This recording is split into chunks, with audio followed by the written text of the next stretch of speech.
Welcome to The Naked Podcaster. Get ready to hear the story of someone strong enough to bear it all. The Naked Podcaster is a representation of freeing yourself, giving you permission to be real in all your quirkiness, baggage, struggles to success, and tragedy to triumph. I'm so excited you're joining the journey. Your past doesn't define you, but it does lead you on a path to today. Let's get naked. With Amee Quirconi, and that's the only time I'm saying your whole name. Fair enough. I always try to get the pronunciation on this one. I would have been totally off base. So Amee, tell me about your website. I've been on it. It's fantastic. And I've listened to some of your podcasts, but tell me what you do and who you are. Well, I feel like I'm a jack of all trades, and that just comes from the way, life, is kind of meandered, and I've followed it along. Where I am today is, I describe myself as a marketing and business consultant by day and a self-help vigilante by night. And the real path forward for me is through the self-help work. And as a business entrepreneur, like pretty much my entire career, I know that kind of stuff takes time. And so, my day job, I'm out just helping other businesses, mostly small micro businesses, which is a piece of my personality, which is I've always been a cheerleader and a hero and a, number one supporter for people that want to start their own businesses.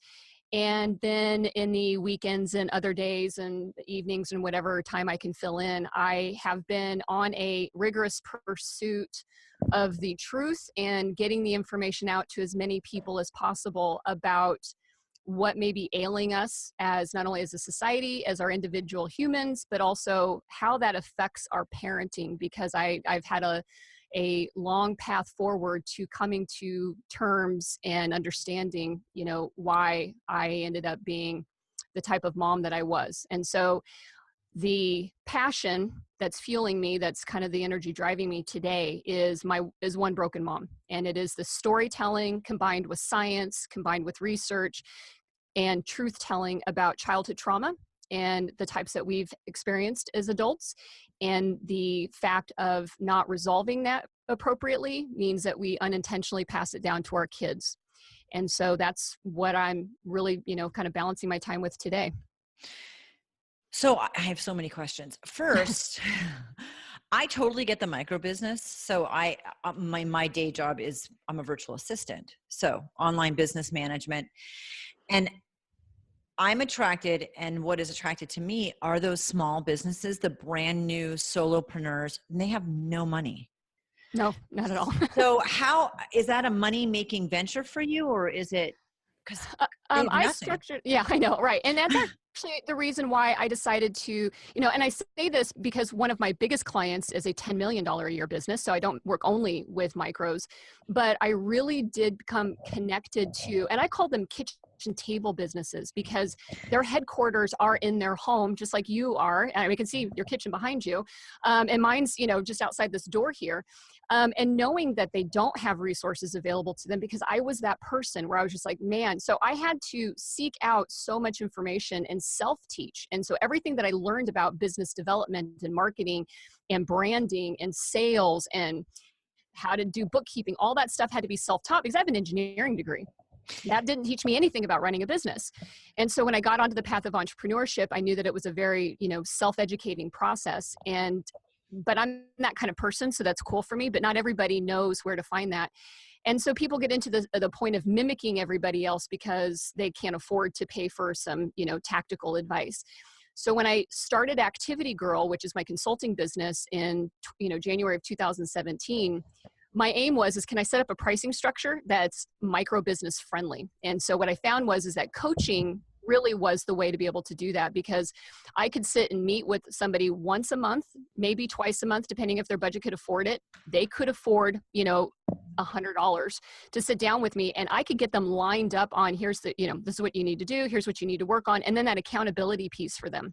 And so that was how I found a way to solve the problem for the very, very small business that couldn't afford a marketing professional or social media person, which is you got to run the miles yourself. You're the one who has to lace up the sneakers, get out on the road and run it. But I'll stand here and help you get to that path forward, and maybe even help you define what that path is. Because a lot of times people don't even know what the path is that they're going. They're just wide open horizon and stuff. So absolutely. Yeah. You know what? That's a great, well, I mean, I know, you know, it's a great way to do things, but because when I started up a couple of years ago, I could carve out money, not every month all year long, but I could carve out a little bit here and a little bit there. And so I was very choosy about who I did. I did the same thing. You learn it all yourself and you figure it out.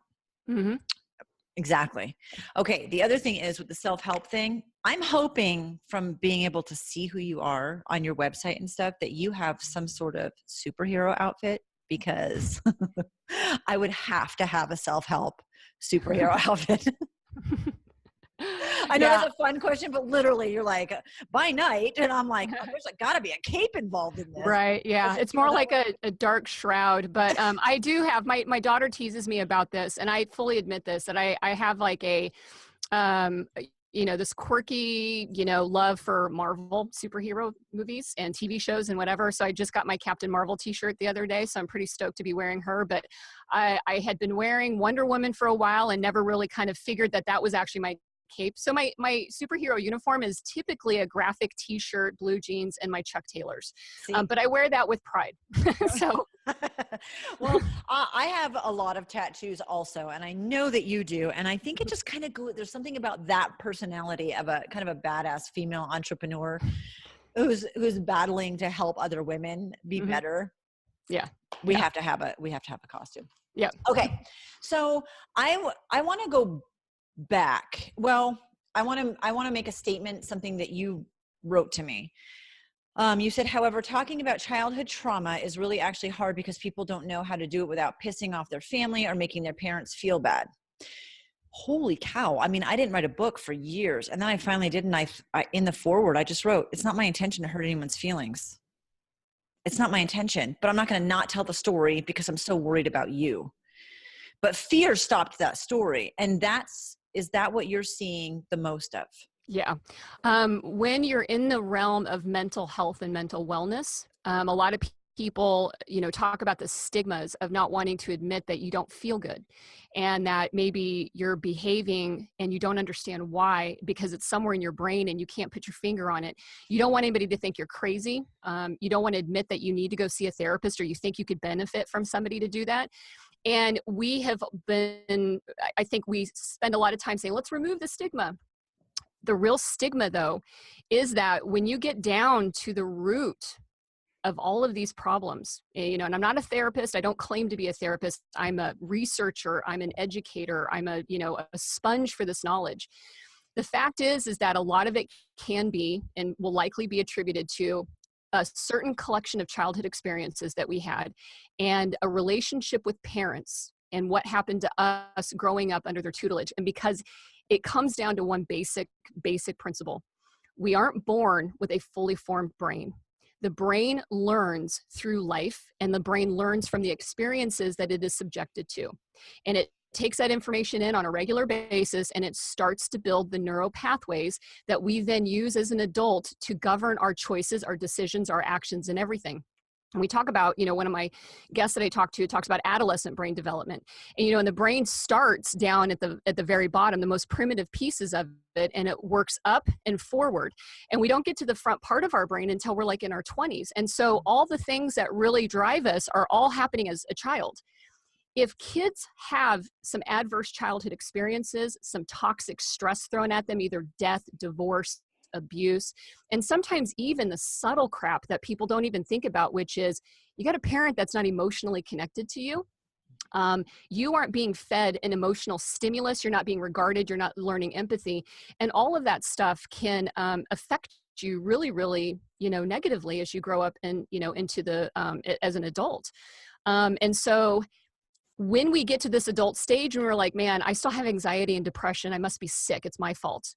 That's one stigma. But the real stigma is I have anxiety and depression because I had to deal with emotional neglect. I had to deal with abandonment. I had to deal with the fact that When my dad drank, he hit, and nobody relates that stuff. And if your parents are still alive, oh, well, then you really can't, and you don't feel comfortable with going back to them and saying, hey, you know what?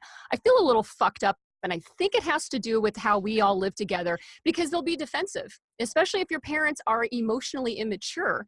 Just like any of us, if you come at us with an accusation, we're going to defend ourselves and try to convince you of it. And the more toxic that relationship was as a child, the less satisfaction you're going to get out of having that conversation with your parents about it.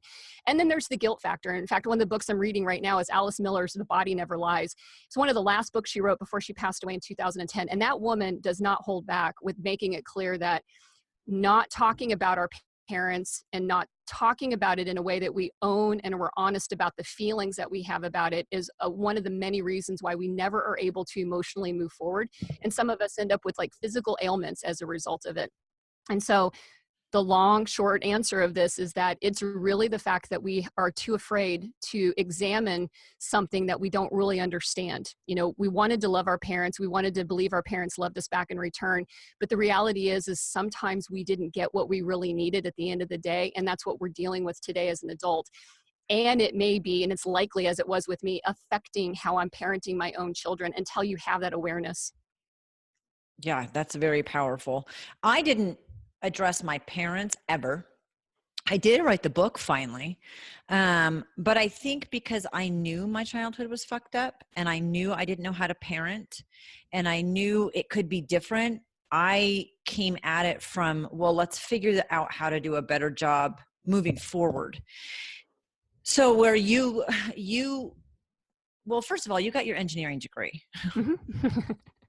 But my bachelor's in engineering, yeah. Yeah. I mean, so you were pushed into that a little bit. Can you talk a little bit about that? Yeah. To me, I always believe it's a blessing. I have no idea how it happened, but I'm grateful that it did. It's also the reason why I think, some of my emotional struggles happened. And that was, I've always been a very sensitive person. But I've also always had a brain that was really well adaptable to multiple topics. I handled trauma through writing. I didn't know it then, but I wrote and I studied psychology. Even as a kid, I was enamored with the brain and how it worked. But I also happened to be really good in math and science. And so when it came time to, pick a career or to do whatever, I never was supported really, as a career option for me with writing and psychology. Well, you'll never make enough money. And that's what happens when you live in a household of scarcity. Like it's all got to be about the money and stuff. And my boyfriend in high school at the time, his brother was an engineer. He was going to be an engineer, and everybody was like, Amee, you need to go be an engineer. So I was like, all right, well, I'll go do this. I am good at those aspects of it. And so I did. I went into the field of engineering and did great. Got a job and worked in it for 10 years. Never knowing or understanding or even being encouraged that there were other possibilities for me. I relented to whatever made everybody happy with me, and it made everyone happy to see me, and I would, one of my uncles actually gave me a mug that said engineer. I mean, it was the force was out there to push me down that field. And I felt like that at 18 years old, I didn't have a choice. I mean, that was the life I grew up in. There were no choices for me. I had to do what everybody else told me to do. So.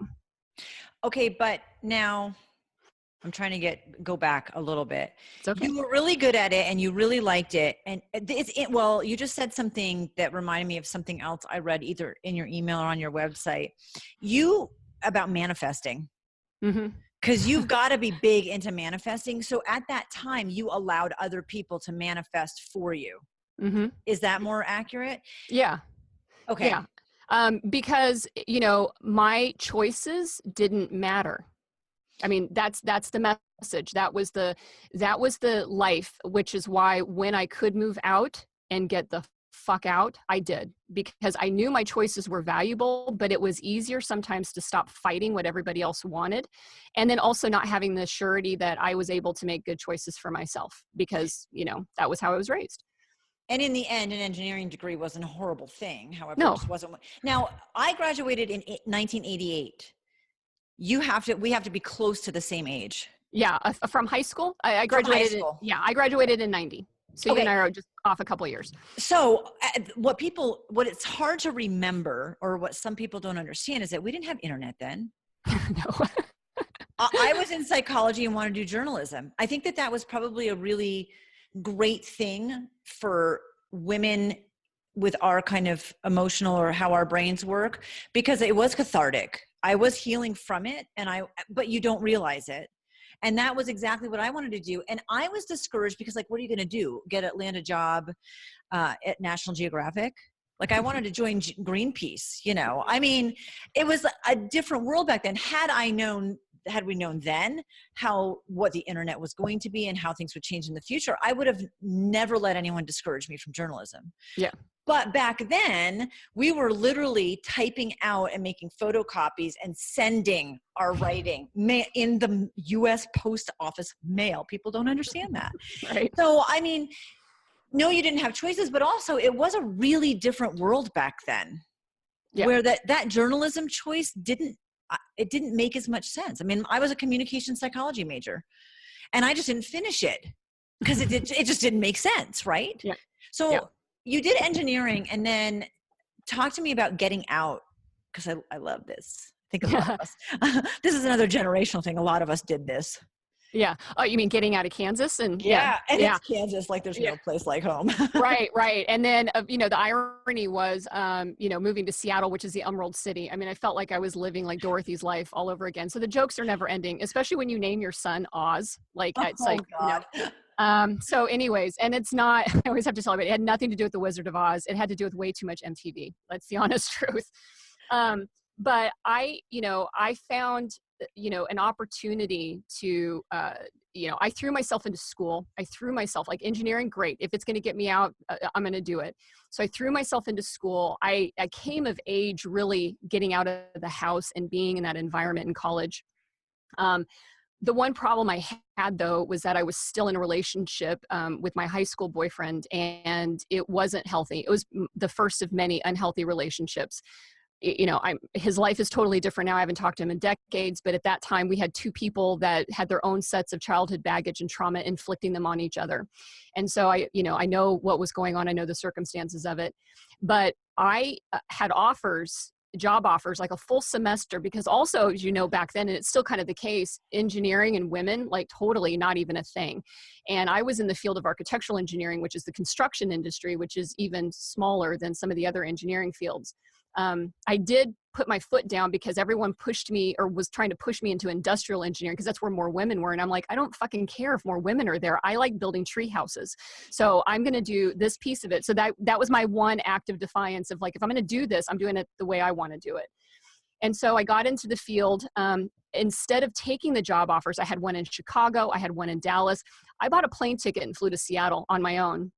And I went door to door to engineering firms and said, I want to live here. This is the place I want to be. It's got music. It's got the outdoors. It's got sports teams. It's got everything I don't have.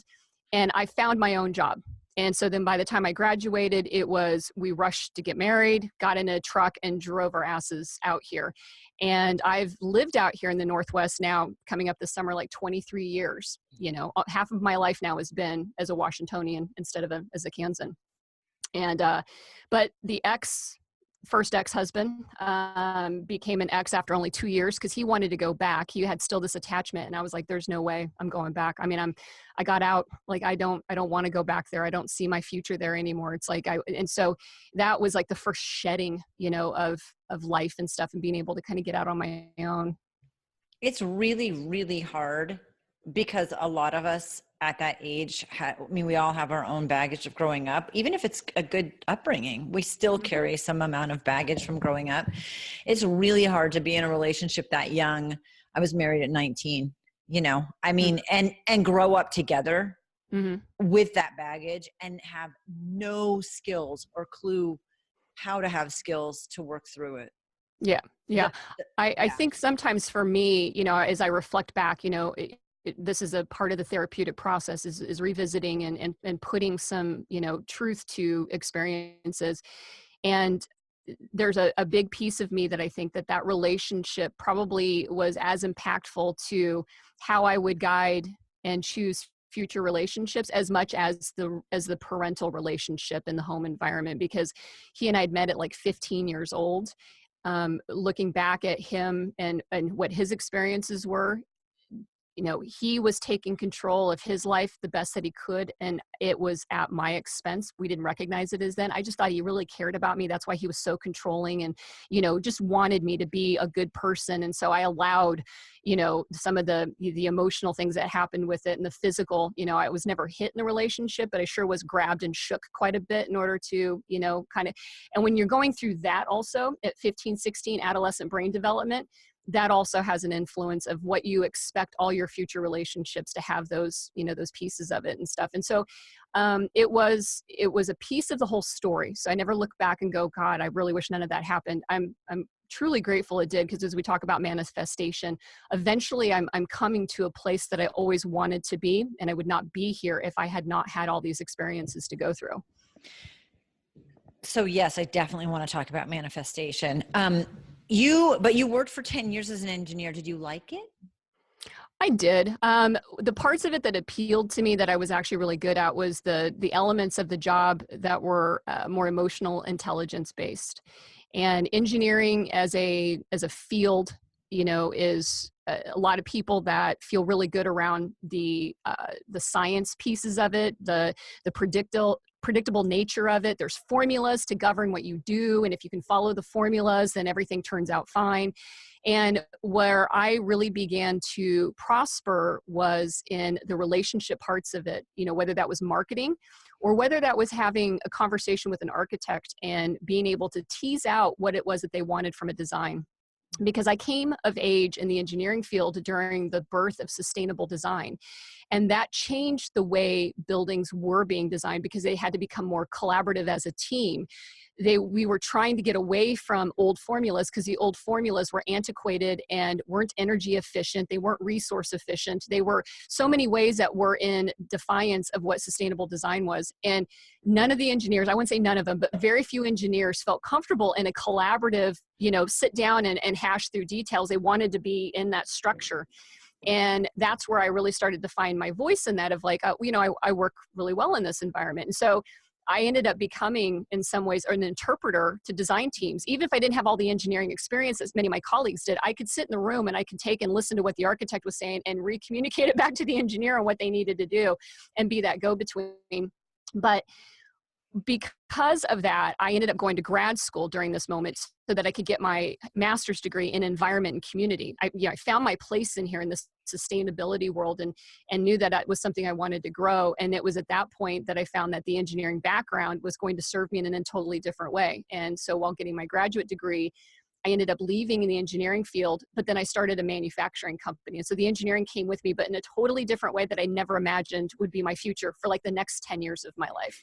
This is so exciting to me, because when I read this, I think it's great to figure out the process, because you went from an engineering degree to like a business out of your garage and then a bigger garage. So this is where you met your second husband, correct? Yeah, at the engineering firm. His dad was actually one of the owners, and we had met because he was the IT guy there. And we started, I think we were friends for like a couple of years before we ended up being romantically connected. Okay, so you get married and you get your graduate degree. Is that the right order? Yes, it is. I had my son. We had our first son, only son technically, and it was at the end of, before I gave birth to him, is when I decided to quit the engineering job, because I had these grand plans of finishing my graduate degree and being a stay-at-home mom during that process, because that's what I felt like I needed to do. I needed to embody the mother thing, the earth mother thing, which is don't be a worker, stay home and, take care of the kid 100%. And so that's when all that happened. But you went from a person who didn't think you would ever want or that you would have kids to wanting, that's a huge pendulum swing from thinking, I'm not ever going to have kids, it's really not my gig, to I need to be a stay-home mom and nurture this child. Right. Yeah. And it took me by surprise, to be honest with you. Reflecting back, my total disdain for having kids was because I was the oldest of 4, and a strong piece of my childhood, and in particular my teenage years, once I became old enough to babysit, that was my job. Like that was my job. And in fact, throughout high school, I didn't go out. I wasn't allowed to go out on weekends while all my friends were going to parties and living their high school life. My mom wanted to go out. And so I was stuck at home. And so by the time I was like 18, I'm like, I don't want to see another fucking kid as long as I live, because I have been raising children since I was like 12 years old. And I was over it. Like, I mean, that was why. So it wasn't this lack of no maternal. It was just like, and I'd always joke, even after I became a mother, it's like, I love my kids, but I don't love anybody else's kids. Like, it was that root of that trauma, of that experience of like, I'm tired of it. Like, I don't want to be everybody looking at me to take care of everybody else's children. Like, that's not what I was made to do. And so when I had met my husband, he was really great with kids, and it stirred up these feelings of these maternal feelings, that were, to be honest, were genuine. I had played roles, and I just didn't know that I had that bad taste in my mouth that had nothing to do with wanting to be a mother. But yeah, I think I swung really far in the other direction, but didn't have tools to do any of it. I just had desire to do it. And that's where going all the way in one way was like, whoa, we need to come back a little bit. And so while I was getting my master's degree is when I invented Squawk Mountain Stone, this recycled content countertop product, and then started my own business. And that's where, my path of entrepreneurship was, well, I can be home with my kid and I can actually do business. So I started to kind of frame a life that allowed me to do both of those things. Where did the idea for the countertops come from? I mean, how did that just seems so random to me. Yeah, which it may is. just It's pretty be part of your personality. That may be you. Yeah. So, it is a part of my personality. My personality at the root is a problem solver. And so it came as a suggestion from an instructor, and we had to do a paper in grad school in one of my economics classes. And it was about import substitution, which is if we could rethink of our local economies in a different way and say, what kinds of products do we buy right now that are actually imported in from China or from the next state over or whatever? And we could develop a product that could be done or made in your own community. What would that look like? And given the fact that I worked in the building industry, my mind was on building materials. Mm-hmm. One of my instructors at some point in time had been talking about a product called papercrete, which is just basically shredded up newspapers and water and cement. And these guys down in the Southwest were using just crazy tanks and stuff. And so I was like, okay, well, what if that could be turned into a product? The engineering part of my brain, like, even though engineering wasn't my first choice, my brain does work that way. So it wasn't a bad choice for me. So I ended up coming up with this paper. And honestly, I did this whole paper and I came up with a business case for it. And while everybody talked about a product, I actually wrote a business plan for it, because it's like, when I throw myself into education, I throw myself into education. I'm not going to be the passive student. It's like, I'm paying for this education. I'm milking every, penny out of it. And so I threw a business plan together and literally thought to myself, if this is such a fantastic idea, then why isn't anybody doing it? And so then I just decided to test it. And so during nap times, I just went out into my garage and I started making my own samples. I built my own mixers out of drills and whatever else I could do. And I just started down that pathway. It gave me something intellectually stimulating. It gave me a problem. It kept my mind peaked while I was also, staying at home with an infant that didn't talk to me all day, And so that's how that actually ended up evolving to a place where it became, I became consumed by it. I was like, I think this really can work. I think I can actually make this happen. And so then I just kind of kept pressing on. Divine intervention, I have no idea, but like I said, it became a big piece of my life, and it would end up dictating like the next 10 years, of my life. So you moved from the house and the garage and makeshift drills to a bigger garage. And your business started taking off. You did it for 10 mm-hmm. years. You made countertops. How surprising was that, or was it not surprising to you? You just really embraced the fact that you could stay home and still be intellectually stimulated. That was the balance for you, correct? It was. What I discovered gratefully early on was that I'm not that stay-at-home mom, and I did that without an apology to myself. It's like, I know who I am. I know what I am made of, and I can't do this. And so that was an early realization. It wasn't met with a lot of support originally, but it was, eventually people succumbed to it and said, well, this is what we're going to have to deal with. And so there was let's kind of keep letting this go. The thing that got support was the fact that I wasn't being entirely altruistic. I was looking to make this a viable business that you could actually make money doing. And to be surprised, no, I wasn't surprised. I expect to succeed. I don't expect the path to be one way. I have learned, and again, that's the upside to some of the life experiences that have downsides to them. The upside was that I know how to solve a problem. I know how to fight. I know how to survive. Throw it in my way, I'll find a way around it. It's the core of being the engineer. It's the core of problem solving and navigating as much as I can through relationships and through everything. So it didn't come as any surprise to me to be able to have evolved it, but certainly did surprise other people, because other people don't have that mindset that makes you really good at being an entrepreneur. And I think if you look at entrepreneurial histories, and the people that really thrive in those, in those environments, honestly have a lot of childhood trauma behind them. And they've known how to actually be a survivor through that, to be honest. That's a great point, actually. Yeah, you figure out how to navigate your own stuff. So navigating other stuff really isn't that scary. Not nearly as scary as the baggage. Right, right. So you have 10 years into this, and you have a second child. Mm-hmm. And how torn were you? I'm trying to figure out that. I know that marriage ended. So the reason why it ended, and how long you continued to do the countertops after that. And you went from being a stay-at-home mom and running your own business, but that shifted a lot with that divorce. Yeah, it did. And it actually shifted during the marriage. My ex's mother-in-law basically was called in and to help out. And so the balance became, for me to be able to work full-time. I actually went to work full-time.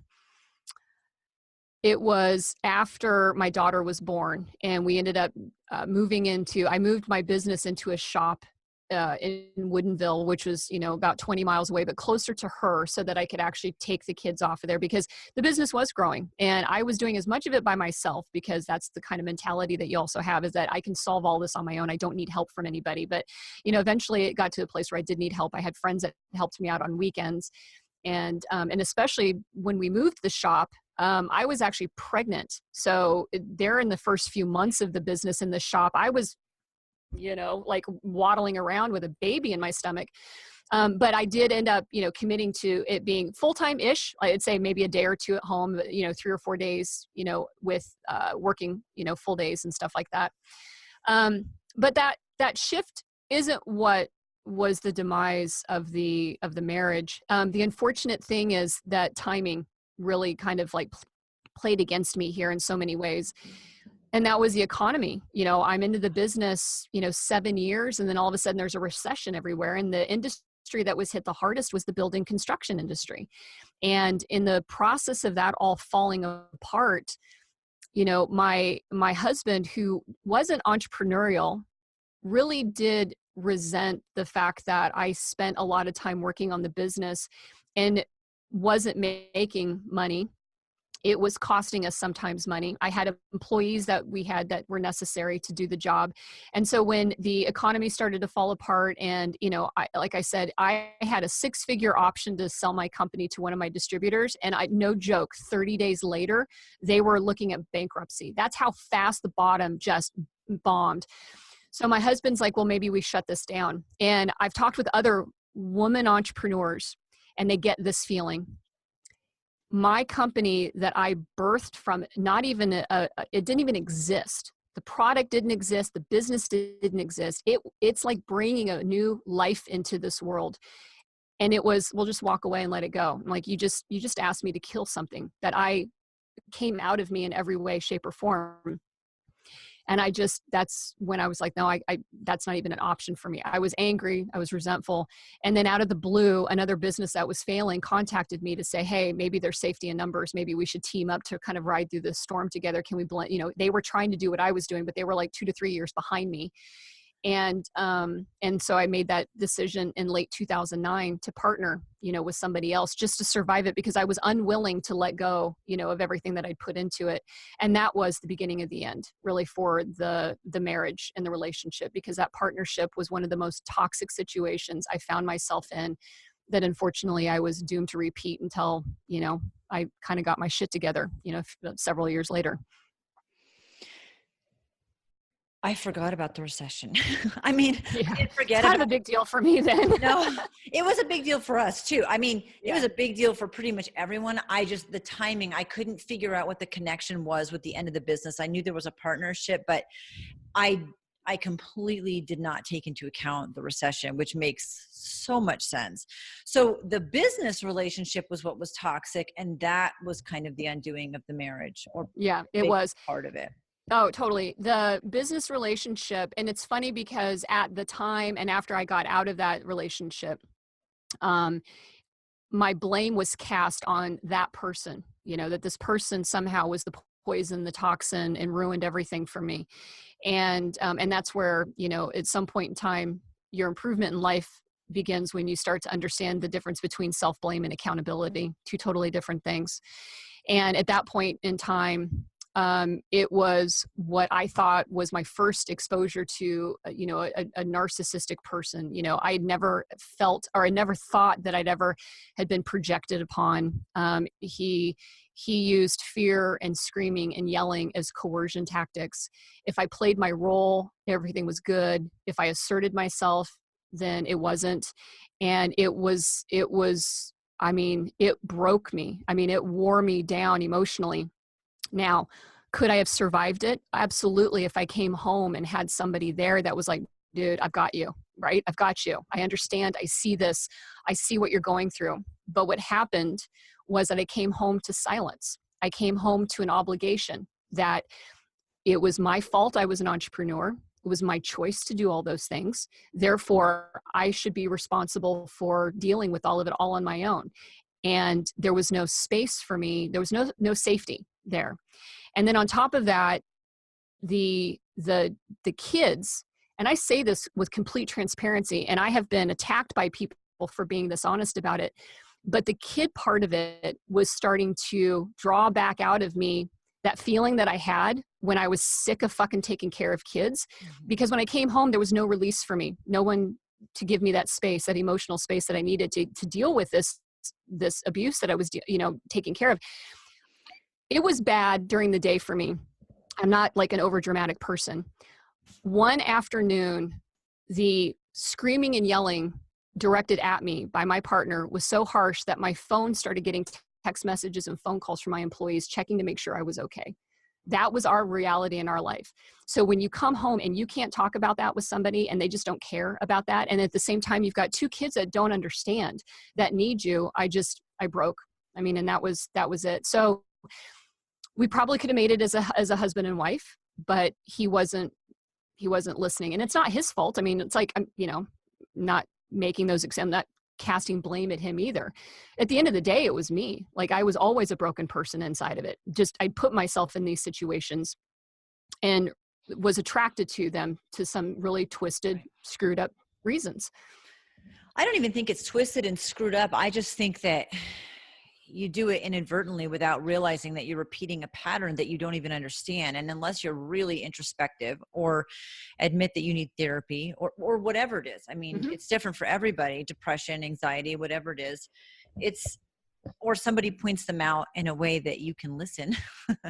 Because sometimes having stuff pointed out is not always a great thing. No, it's not. But but I've had it in situations in my relationship now where something was pointed out and I was like, holy shit, that is me. And I am doing it. And you're totally right. And, I don't know what would happen if I did it a different way, because that's scary, because this is predictable. Even though I don't like it, it's predictable. And we tend to continue to do what we don't like because it's predictable. And anything else is terrifying. Yeah. Right? And that's the brain. That's the training in the brain that we got. The brain always goes to the familiar. And that's one of the big messages that a lot of people don't get. No, you're not choosing to do this consciously. Your brain is making that choice for you. And your brain is guiding you to the things it learned how to do and and the types of people it was developed around, because that's what's familiar. Why does it choose the familiar? Because the familiar, believe it or not, even when it comes to abusive relationships, is safer than the unknown. And that is like the biggest, and that's why people go, yeah, why would I choose to be around abusive people? You're not, but your brain is putting you there. And until you have that snap out of it, and for me, I would choose the same relationship that broke me again And it wouldn't be until I found myself literally 7 years later going, holy shit, this looks a lot like what I just dealt with. And it was like, okay, hold on. You're the common denominator of me. Yeah. Right. And being a sensitive person and being reflective, I was able to come to that like, well, okay, breaks, it's time for you to really do some soul searching, and to dig in and do that piece of it. But it's like, I see too many familiar patterns here for myself. And as the engineer and as the problem solver, I'm looking at data, and the data is telling me that it's time to take a look really hard and long at what's going on. Okay. Now, when did the writing piece start coming back in? So you divorced and your business fell apart. Mm-hmm. You walked away from the business and the marriage, correct? Was it about the same time frame? Oh, yep, it was. The business died within the course of 2010, and then I walked out in 2011. So almost like a year after, I'd moved out of my house, got divorced from my husband. It was 12 months later, and the business was done too. The business went on without me for 2 more years before it just eventually died. I mean, it was like, that was an inevitability. But I just was like, I'm done. I'm out, walked away from that as well. And walked into, because I felt the safety of a relationship, a new relationship around me, thinking, well, I'm just going to, I can follow this path over here and get some relief from all of this stuff. And so that was, 2011. And you became a weekend parent. I did. That was a huge shift.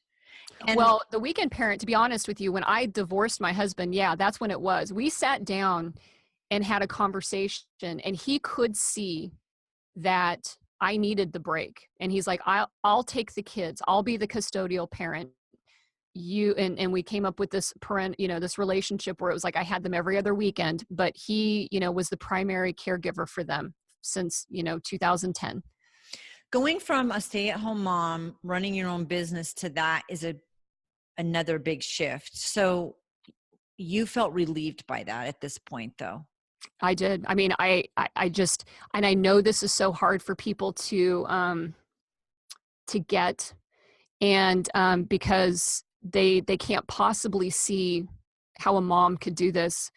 But by the time 2010 rolled around,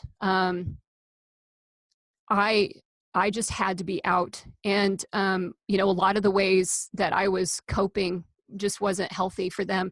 And it was so confusing for me, because here I was at 38 years old, and I was repeating what I had lived through as a kid, and I didn't want to. And I felt like I was all completely powerless to me. I'm on a train I never wanted to be on, but here I am doing exactly what had happened to me. My mother was 38 years old. She divorced for her 3rd time. We were being hucked around, and I was like, I had committed myself to never being that person by trying to adopt a new role. So that while the wanting to be the mom was honest, I was playing a piece that I didn't have all the tools to play, And so I was fracturing and not knowing exactly where I needed to step in. But, I coped in so many unhealthy ways, and it was the best thing for me and for the kids. I mean, the trauma that they had to go through with that, I can't even do enough to make up for it, except for what I'm doing right now. But I'm afraid that it would have been way worse if we had, tried to follow norms, and mom becomes the caregiver and dad's the weekend person. It worked for us. And like I've said, I've been called a piece of shit for making that choice. And I don't care. Not only should you not care, I mean, people should respect the fact that you can admit where you're falling short, and look at it and do what's in the best interest of everyone else, even with that stigma. So they can fuck off. I mean, well, that's been my attitude about it. But relief doesn't even begin to scratch the surface. I mean, I was liberated from all of it. And it wasn't just the parenting piece. I wasn't just like, oh my God, now I don't have to be a mom. But I will tell you that for a period of years, was able to pretend I wasn't a mom. And that made me happy. I had so much, I realized that there were so many things that I didn't like about it that was confusing for me, because then when I'd see my kids, I love my children, and so a part of it was I was better to them on the weekends I had them than if I had been always with them all the time. I couldn't hold my shit together. It's interesting that there's not a stigma for the man, but there is for a woman in this situation. I think that's what bothers me so much. My ex-husband, I remember looking at him once and saying, I would rather have you be an outstanding parent part of the time, whatever that looks like to you, even if it's every other weekend, than a really shitty parent and doing it 50-50 with me. And I told him, I can't make that choice for you, and I don't know where you're at, but it would be great for your relationship with the kids to spend less time that's good than more time that's not. And he chose to spend more time that's not until the kids took up for themselves. So, Mm-hmm. and it shouldn't be kids standing up for themselves and alerting authorities that it's not a good situation. That should have never been the case. But God forbid he admit he couldn't do it and just take less time. So I don't understand where the stigma comes from and why it's worse for women, because had he done that, he could have had a really good relationship with his kids, and he does not. Mm-hmm. And instead, he has a bad relationship with his kids, tried to do too much because it was all about the image and what people would think. Well, what do people think now? So you could have kept your kids and done it the primary way that most people, and nobody would have faulted your husband for being that part-time, right? At Right. all. Not Because at all. that's society. And you could have destroyed your kids. Mm-hmm.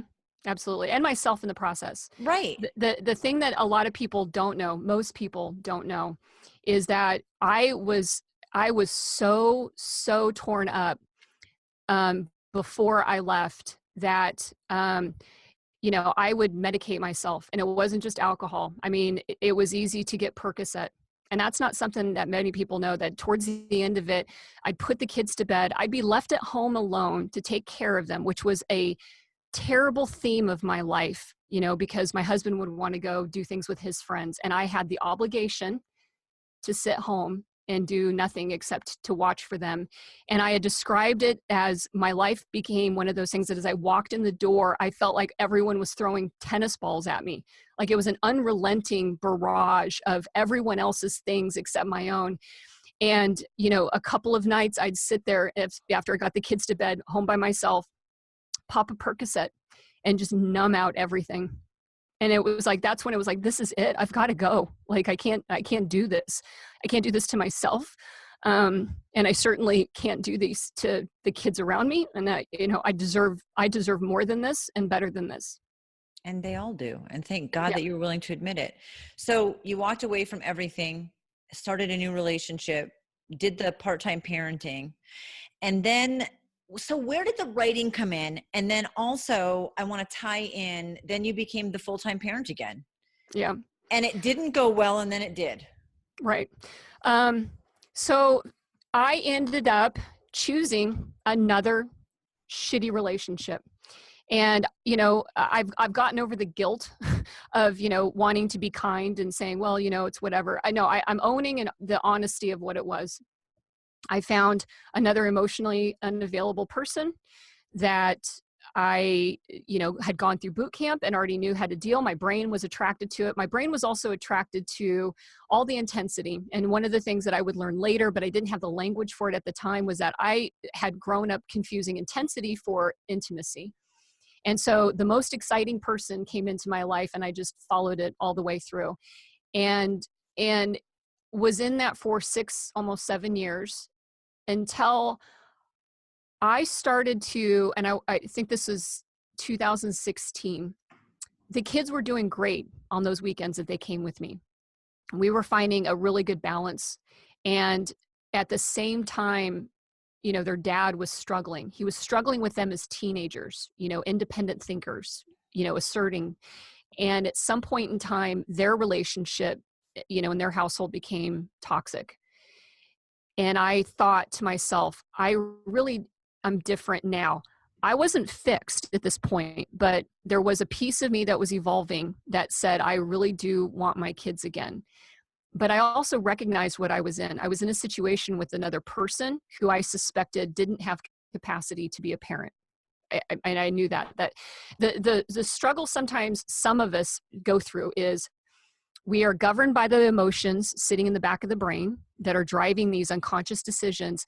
And we're fighting with our prefrontal cortex, the part of us that's learned how to analyze and assess and see situations and make good decisions. And we are constantly tumbling back and forth between those two parts of the brain. And I was going back and forth quite a bit on a regular basis. I need to get out of this relationship. I don't know how.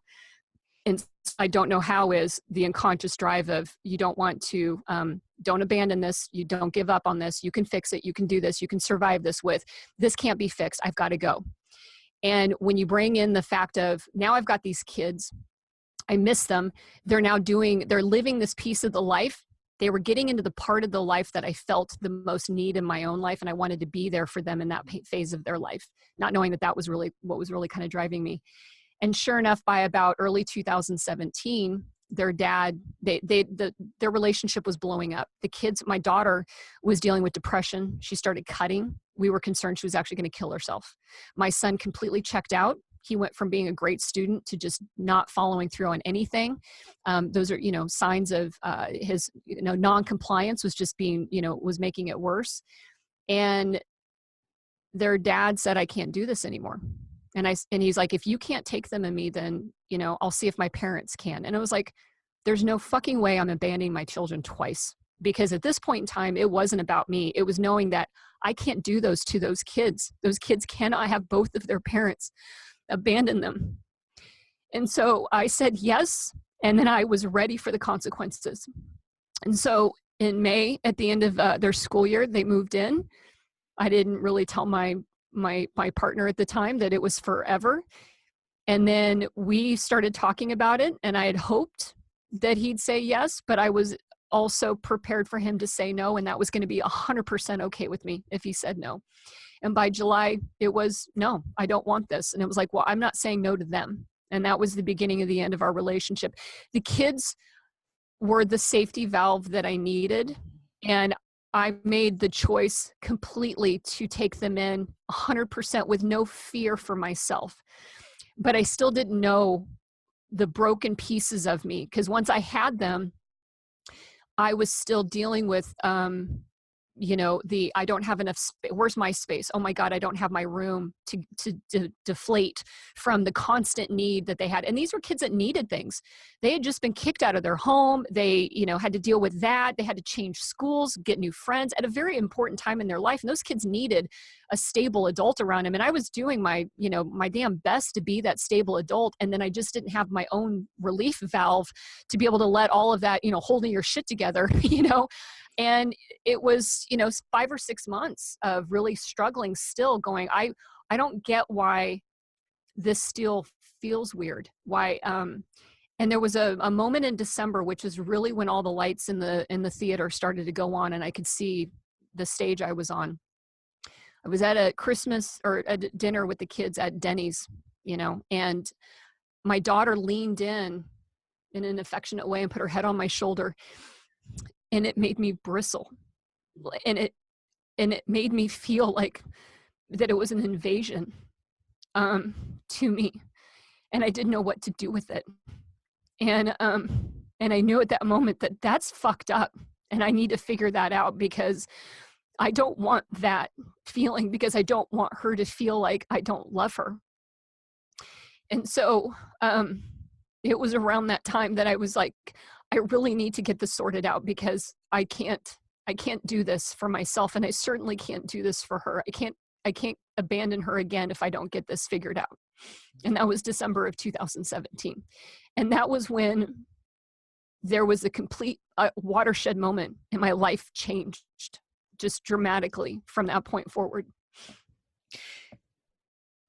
The fact that you can admit this, I know it's emotional, makes everyone else feel less alone. Mm-hmm. And I want to honor that. Because I think it would be rare as a parent myself to sit here and smile and think it's great all the time. And it's not, and I don't always like it. And I think just being okay with that, and then evaluating it and determining what you can do to move forward.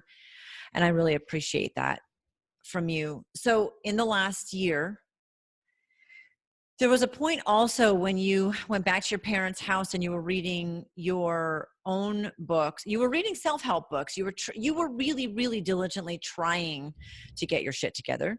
Mm-hmm. And then also you were rereading things that you had written, your old journals. Yeah. When you were in middle school, elementary, and all of that stuff. So tell me about the light switch that went off for you and what you did to completely change it.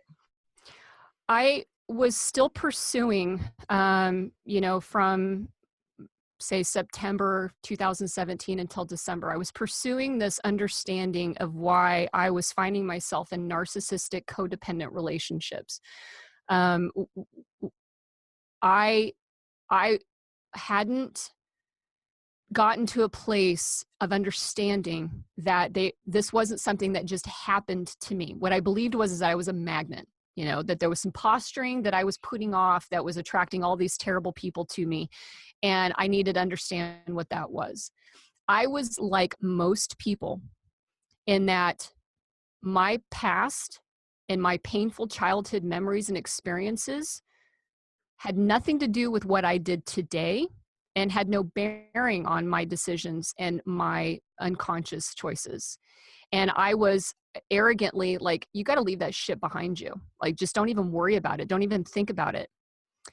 And so I'm reading these books about narcissism because I'm also recognizing in myself, I was behaving narcissistically in my relationships. So at some point it was narcissism was something that happened to me, to then also saying, you know what, actually you get very self-involved, you get very defensive of your position, you get manipulative, and why is that happening? And so December 18th, I was reading a book by a therapist named Wendy Berry.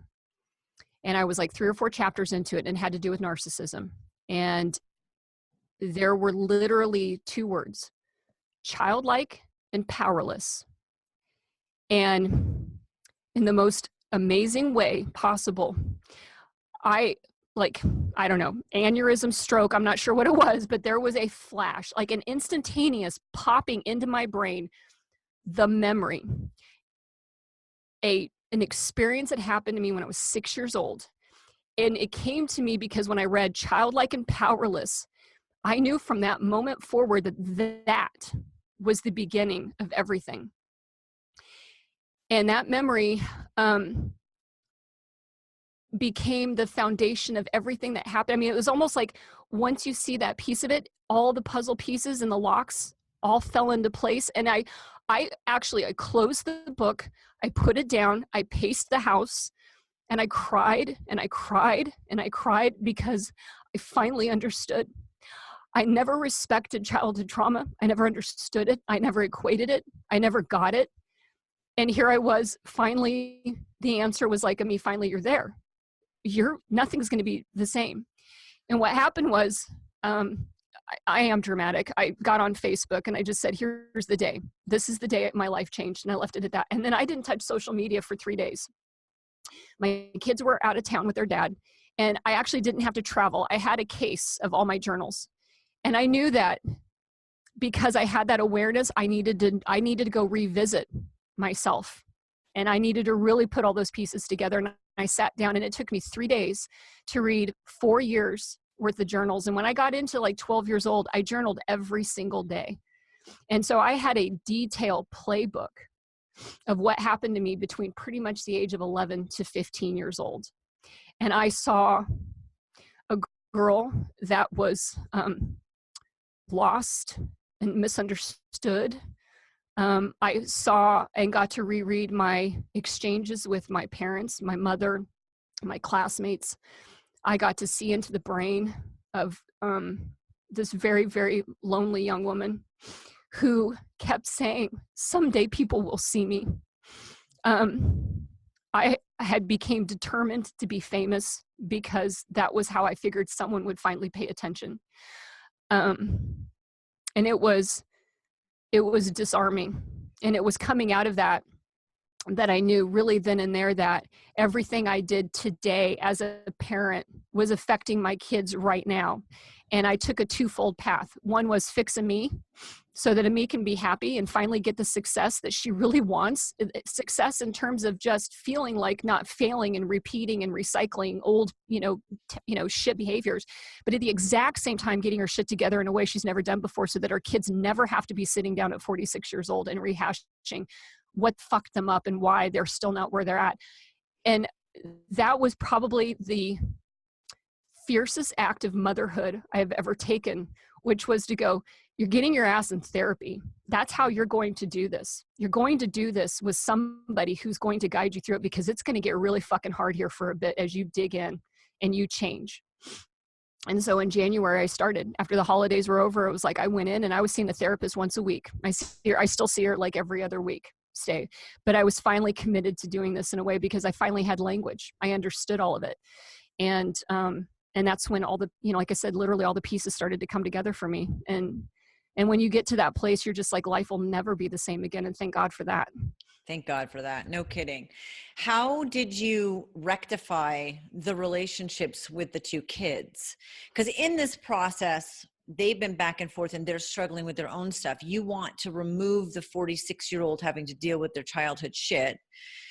So bridging that gap seems like Grand Canyon-esque to me of, you're healing yourself, which we all need to do. And you're getting into self-care, you're writing, God, you journaled like that all those years. What a phenomenal thing. That's phenomenal. I don't even have words for that at that age that you did that. And thank God that you did. But now you're healing yourself, which is important to be a better parent. So there's that piece of it. And then there's going back for your kids. Now you're not going back from 46 to 6. You're not going back 40 years, but you're going back 5 or 10. Mm-hmm. So talk to me about bridging that gap with them, because there's got to be a lot of raw honesty involved in that with the kids. We, one of them is, having some conversations with them, but realizing that they need less talking and they need being seen. That when they're hurting, that you're there for them, because that matters the most out of anything. And so showing up in a way that I was able to be that stabilizing force, because of recognizing that that's not what I had. I had, a fear. Through therapy, we identified that I had experienced PTSD, and that was a little bit of some of the anxiety that I actually felt while I was growing up, and the depression and the uncertainty and stuff. And that came from a fear of abandonment. And showing up every day for my kids, knowing, hey, this is the big thing driving me. So when they are hurting, just be there. And sometimes it's making them talk, and sometimes it's not at all. It wasn't easy. In March of that year, it's not even a year since the kids have lived with me. My daughter was still struggling with, depression and this changeover, because her and her dad probably had the worst in terms of their interactions. She's an emotional person, and he didn't want to have to, his dealing with emotion. And I'm not judging him right now, and he's still around. I doubt he'll listen to this. But I don't want to be sensitive and diplomatic here, but they didn't connect emotionally very well. And that left her reeling in a way that I recognized by reading my own journals. And in March, one of her friends, her best friends at her old school, had attempted suicide and was hospitalized. And my daughter was having difficulties handling all of that. And unfortunately, with teen suicides, they do cluster. And there was a real fear that she was actually going to do something again. So I really stayed vigilant with her. And one night she ended up actually grabbing pills out of the medicine cabinet. She didn't take any of them, but she really thought long and hard about doing it. And that pushed us into, me getting a call the next day at school. And I'm swimming, like I'm only 2 months into therapy. I'm doing my best, but I'm not like miraculously healed here. I'm dealing with the financial fallout of now being single parent, 2 kids, and having the, another business, that was supporting me come apart because of my partner. And when we're in the hospital, that's when like the next pieces kind of fell into place, which was recognizing that she still needed to be heard and she needed to be seen in a way that we're not used to dealing and engaging with our teenagers about. And so I still do that today. I still learn about that today, through therapy and stuff like that. I learn about it by talking with other people, but it's not easy. And every day I'm assured that just being there is going to be vastly different for them than what it was for me growing up. Like, I don't have to do anything extraordinary. There's no gestures. I can't undo it. But because of where they're at in their life and their age, as long as they know that there's a stable center and that I don't ask anything from them. That's the other piece of it, is there's no demands placed on my kids. They don't need their obedience. I don't even need them to be perfect and lovable all the time, because dear God, they're teenagers. They're not lovable all the time, But what I do need to know and make sure that they understand is that even in their most unlovable, they're not going to push me away. And I still get that with my daughter. Sometimes she's like, well, maybe I just need to go back and live with dad. And all that is her testing the waters of whether or not I'm going to give her up or I'm going to pull her in close. And some of the easiest parenting things that I've done is that when she says something like that, is kiss her, hug her, and tell her I'm never letting her go. And she settles back in. And all those small things make a huge difference, because it's ultimately what the kids, they need us. They need us to love them and make them feel secure, and that we aren't unshaky and unsteady. And that also means through this therapeutic process, not sharing anything with them. Like, they don't get to see the raw, bloody pieces that I'm going through, because that's too much for them to handle. They can't, and I'm not hiding that, but it's not developmentally appropriate for them. They're not adults. It's not their problem. I mean, I remember my ex-husband saying, oh, I must have gotten anger from my dad, who was a very angry, abusive man. His dad, that's not what you look at your kids and tell them. Right. They don't give a shit, and they shouldn't, because you still made a decision regardless of where it came from. They don't need to know your baggage or your past. What about apologizing for their past? For one, forgiveness really doesn't cure anything. To be honest, I think forgiveness is one of those things. And I know there are people who are like, well, but it allows you to put it in the past. It allows you to repress how you might actually feel about everything. I have apologized, with that said, to them, but that doesn't undo my commitment to them. Is not asking for them to forgive me for what happened in the past, but letting them know how I intend to live my life with them today and what I will be doing for them from this point forward, because that is what they need to know. I don't want them to feel like they have to forgive me in return and repress what happened to them. I am a feeling sensitive person. That's what made sometimes the things that happen to me harder than other people. And why I felt, ironically, I'm in a black box right now, but I felt like that's how life was for me. I grew up in a black box where I had to keep everything inside. And so I let them know that they are entitled to feel whatever they need to feel, good and bad, and to keep giving them that safe space to be able to do that. And that means that sometimes they will be allowed to tell me how much I hurt them. And I am not going to demand forgiveness for it. And I'm not going to be blind to think my apology was enough. Good for you. So now I think we've connected the dots about one, why writing is so important to you. It always was so important to you. Mm-hmm. Writers, if you look in the history of writers are also, if we talk about entrepreneurs and writers, there's a lot of trauma in there. And it was how I was able to speak when I wasn't being heard. And it was, the journaling was a piece of it. I wrote stories all the time. I wrote poems all the time. I mean, I was expressive through writing because I could, and it was a catharsis. I'm blessed that I love it. It didn't become a tool for me that I didn't like. I studied it because I loved being able to tell stories, and I loved reading too because I liked hearing other stories. And I think that that's a big, developer in empathy, being able to read and get into the brain of other people and stuff like that. But my writing is very telling at that time. All of my characters, their mothers were dead and their fathers were removed, all of them. And if I wrote about myself, as a fictional character, my characters died. They were young girls dying. And so that was a part of that 3-day weekend, which was really incredibly sad that at some point in time, nobody saw that. Like, I wrote all of that for the world to see, and nobody ever connected that that was where I was and what was going on in my life. And today it's like, I'm not mad that nobody saw that, because I saw it. I mean, at the end of the day, I had a trunk full of stuff because the person who needed to see that was me. Yeah, amen to that. And now you have built a podcast and a blog and a business to help women. And it's in such a different way, not get past your childhood or deal with it's really showing up in a different way, a different perspective to be better parents for their kids. Yeah. To me, my trigger, we talked about superhero costumes, and I've been wearing that, from 6 years old, my action gene was clicked on. I had to stand up and fight for myself. And I've been doing that for 40 plus years. And part of that was not being afraid, and knowing that there's fear that inhibits us from being able to improve.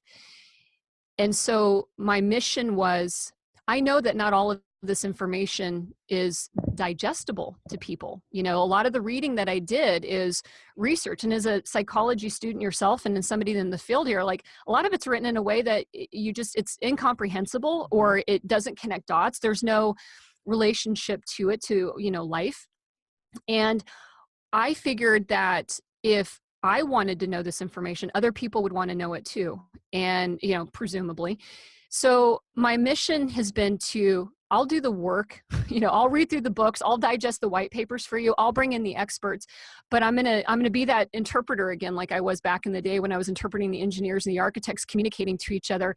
I'm back in that role of saying, listen, I'll bring in all of this stuff for you, and we'll talk about it in a way that you, as the regular human out there living your life, will be able to understand it. And that's been the feedback that I've actually gotten, is that it's been easy to listen to the shows because they aren't being talked down to. Mm-hmm. And they're designed intentionally to be a place without judgment.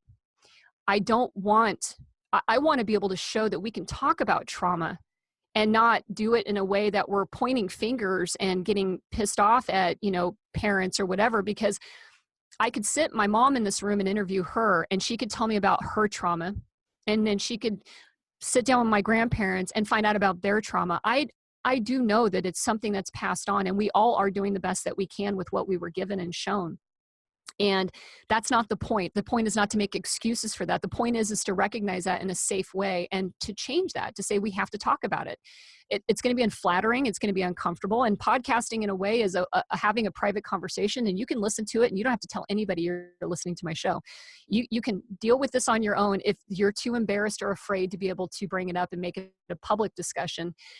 And I'm the type of person that I know that I can do this, that I can be raw and honest, that I can take an arrow or two from that raw and honesty. And I'm not going to back down from that, because somebody needs to do it. And if I'm the one that was made to do this, then this is what I do. I'm not trying to be some sort of martyr. I don't plan on dying from doing this. I plan on this helping other people, because not everybody can do it. And they do need to feel like I said, it's been my whole life. People need heroes to be able to help get them through, because we're not all made that way to do that. And I'm not saying I'm doing anything particularly heroic. I'm just doing the way that I was gifted, with the talents and the abilities and the mindset for it. I love it. And we're going to end it right there. Thank you so much. Absolutely, Jen. Thank you for taking the time to get naked with us. If you'd like to bear it all with me, get in touch. Your story is unique and valuable. Let's show it off.